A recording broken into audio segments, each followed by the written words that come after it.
Coming up on DITV, the University of Iowa hosted a forum for the last candidate for Vice President of Research yesterday. And later, 210 years old, find out which famous historical figure had his birthday recently and how you can help celebrate. Did you miss me? Well, I certainly hope so, because Courtside is back. Stay tuned for sports, where I'll break down Iowa's matchup against Indiana. The Midwest wasn't the only region to get snow this last week. Find out whatever region else got snow, more in weather. All that more coming up on this Friday morning edition of DITV. Don't go anywhere. DITV starts right now.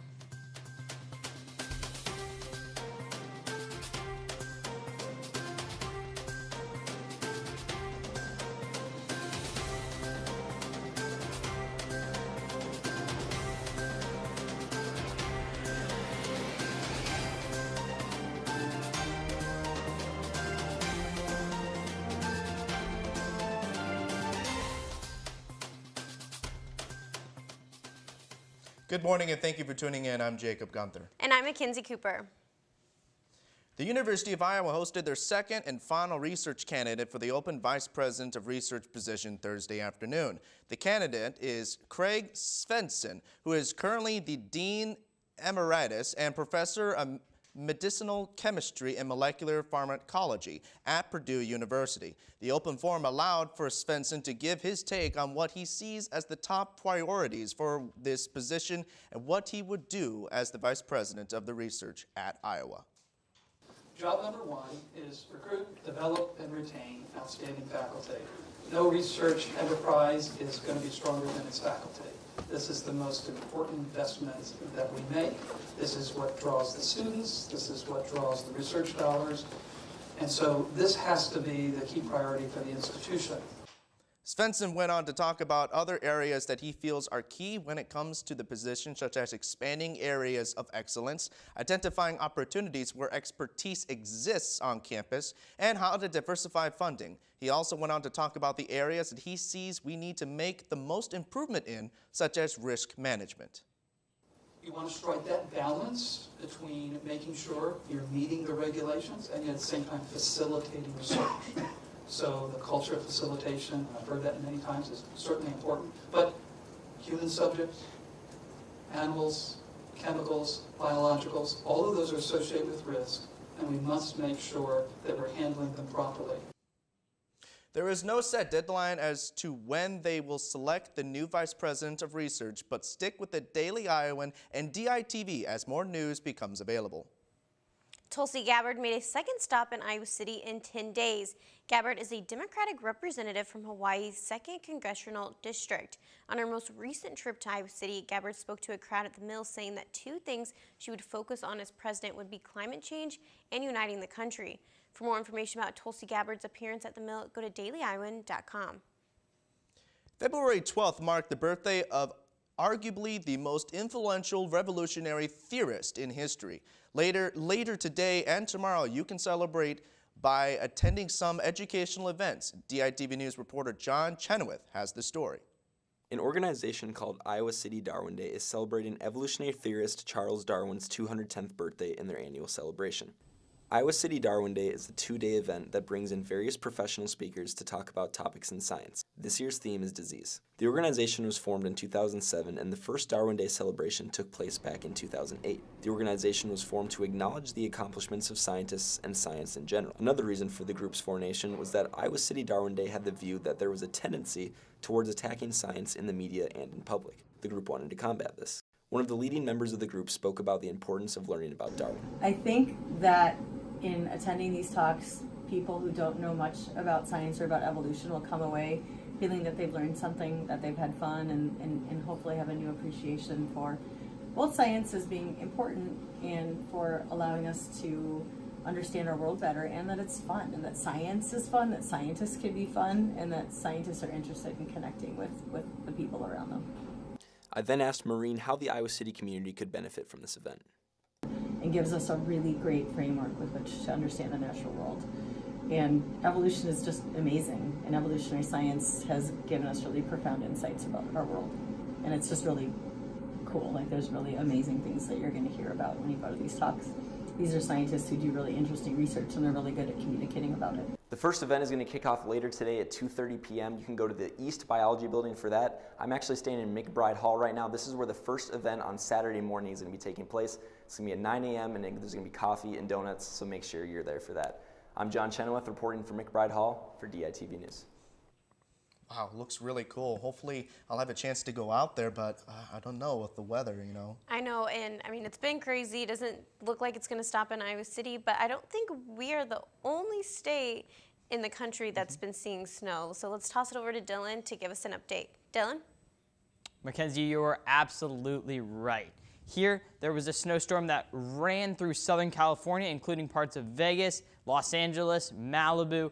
All that Southern California region got hit by a little bit of snow this last week. Now in Las Vegas, there was actually a ½ inch of snow, and this ½ inch was the second largest total amount of snow this late in the season ever. The last time they got this much snow this late was in 1987. Now, as we look into Iowa City's temperature today, we will have a temperature of 14 degrees this morning with partly cloudy skies, with the sun already shining out a little bit. Now, as we move into tonight, our temperature actually raises up. We have cloudy skies with a temperature of 32 degrees as we get into this evening. So a really nice evening tonight. Now, as we look into the rest of the week in our 5-day forecast, like I said, low chance of snow tonight, only 10%, so we should be good, with our high even getting up to 34 degrees and a low of around 29 throughout the day. Now, on Saturday, we have a 100% chance of freezing rain. Unfortunately, our high is 37, so decently warm temperatures with a low of 23 degrees, but watch out for that freezing rain. Sunday, there's no precipitation, but the winds pick up. We have 25-mile-per-hour winds throughout the day, with our high at around 27 degrees and our low at 5 degrees. As our week starts on Monday, we have partly cloudy skies again, with our high in the mid-teens and a low of around 11 degrees. Finally, as we wrap up our 5-day forecast on Tuesday, we have a high of 24 degrees and one of our lowest lows of the week at 6 degrees for Tuesday. Well, the snow looks like it may be gone for a little bit in the start of next week, but the cold temperatures sadly continue. Mackenzie and Jacob, back to you guys at the desk. Every Thursday afternoon, the Infant Oral Health Program in the Johnson County and Human Services Building takes place. This program offers free dental screenings, preventive care, and education to Johnson County kids up to age 3. Over 20 years, the IOHP has seen well over 3,000 children and had over 6,000 dental visits. Kids up to age 3 are at high risk of cavities, which is why the program is so beneficial. For more information, visit dailyiowan.com. The University of Iowa is bringing on Dr. Denise Martinez to be the new Dean of Cultural Affairs and Diversity in the Carver College of Medicine. Dr. Martinez wants to focus on diversity within healthcare professionals. She's currently serving as the principal investigator for the Summer Health Professions Education Program. It's a free program that helps underrepresented students with resources to apply for med school. Dr. Martinez plans to continue working with this program after she takes over as Dean. And well, Jacob, it's been a pretty crazy week in Hawkeye sports, and I don't think it's over yet. Yeah, you got that right. And we have Lucy in the sports studio to tell you more about what you can expect from Hawkeye sports. Yeah, guys, we got a huge game tonight, so we have the Courtside Show. It's been a long 2 weeks without talking Hawkeye hoops, but don't worry, just like Iowa shooters, I'm coming back. And what better way to make my return than Iowa versus Indiana? But before we get to all the Hoosier puns your heart can handle, it's been a pretty wild 2 weeks of Iowa basketball. We saw a game winner against Northwestern and then one more on the road at Rutgers. And we almost got another against Maryland. But this one has been a little more controversial than the others. With 7 seconds left, Jordan Bohannon attempted what would be the game-winning shot against the Terps, but this time Iowa wasn't as lucky. On that shot, Bohannon believed that he was fouled and that officiating was an issue the entire game, which prompted him to make these comments following the game. It's getting frustrated a little bit with officiating. As much as I hate to say, I think Cowan should have been fouled out in the first half, honestly, the way he plays. I mean, every official, I think, knows that how he plays. You saw that towards the end of the game, how much he was fouling, and they call it. It's crazy. Thinking about because I put my hand on him, it's a foul, but if he can ride me the entire game, and I get called for a ticky-tack foul in the first half that I didn't touch him, so it's just how it goes sometimes. Sorry about those technical difficulties, but his frustrations didn't end after the game as he took to Twitter. Bohannon responded to a tweet that said Anthony Cowan had said he had all ball that final play and knew he wasn't going to foul, which Bohannon responded by calling it fake news. But Bohannon isn't the only Hawkeye still upset about that final play. You know, I watched the last play. It's hard to watch the last play and not get a little bit upset. You know, obviously, everybody saw what happened. But regardless of what you think happened on that final play, at this point, it really doesn't matter because Indiana is coming into Carver tonight and they certainly aren't worrying about it. And it was just 2 weeks ago that Iowa was in Bloomington to face Indiana for the first time this season. Now, just for a little refresher, Iowa won that game 77-72, thanks to a monster 25-point performance from Jordan Bohannon. Now, I know that game was only 15 days ago, but this Iowa team says they are a very different team now than they were when Bohannon brought that ice storm to Bloomington. I just think the games that we've played, since then have given us more experience, especially for the young guys. We've played some tight games and have been in some unique situations that we've, done a good job of trying to get ourselves out of. So I just think the more experience that we have as a group is better for us always. I think we're much more mature and we've played a lot of tight games, so we've learned from those different experiences. And to be honest, we haven't played some of our best basketball, and we're still in these tight games with a chance to win them late game. And so that just shows a lot about how hard we've had to fight. But Iowa, like Joe said, has had to fight really hard, but that's because they haven't been shooting very well. And that begs the question, what's up with Iowa's offense these past few games? Are the shooters just in a funk, or are the Hawks taking bad shots? I think we're getting fine shots. I think good shooters missing shots. Some of those shots on Tuesday night that we usually make didn't fall, but I think they're going to fall tomorrow night. I agree with both Connor and Joe on that one. There are definitely some questionable shots against Maryland, but I think it's more of Iowa kind of being in a hangover period right now. They're riding off some huge wins against Michigan and Indiana, and then had not one but 2 game winners. And the Hawks, they just got a little burnt out over a very good Maryland team. And I think, like Joe said, they're going to make some more shots tonight. This is the perfect game to eat some bread, drink some water, and get out of that hangover period. Because if you think Iowa's in a bit of a funk right now, you should take a look at Indiana. The Hoosiers have lost 4 straight in 11 out of their last 12 games. And you better believe that if Bobby Knight was still around, we would have seen several chairs thrown this season.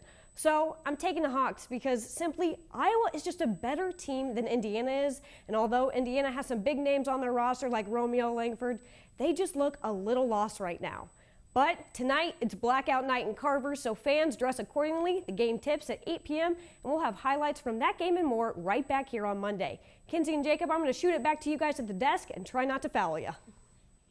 It's Friday, and that means it's time for the ICAC Animal of the Week. This is reserved for that one special animal at the Iowa City Animal Care and Adoption Center who is ready to meet their new family. This week's furry friend is Peppa. Peppa is a colorful guinea pig with a vibrant personality. She enjoys being active, whether it's running on the wheel or running around the house. She's always ready to get her daily workout in. Peppa loves to have fun, but is also willing to sit and watch a movie with you. She's the perfect friend for first-time pet owners and pet veterans alike. For more information about Peppa, go check out the ICAC website, call the phone number, or go give her a visit. And thank you for tuning in to this Friday morning edition of DITV. Be sure to head over to DailyIowan.com for all your latest news. And if that is enough for Daily Iowan for you, you can check out the print edition of the news on stands now. For DITV, I'm Jacob Gunther. And I'm Mackenzie Cooper. Have a great day, Iowa City.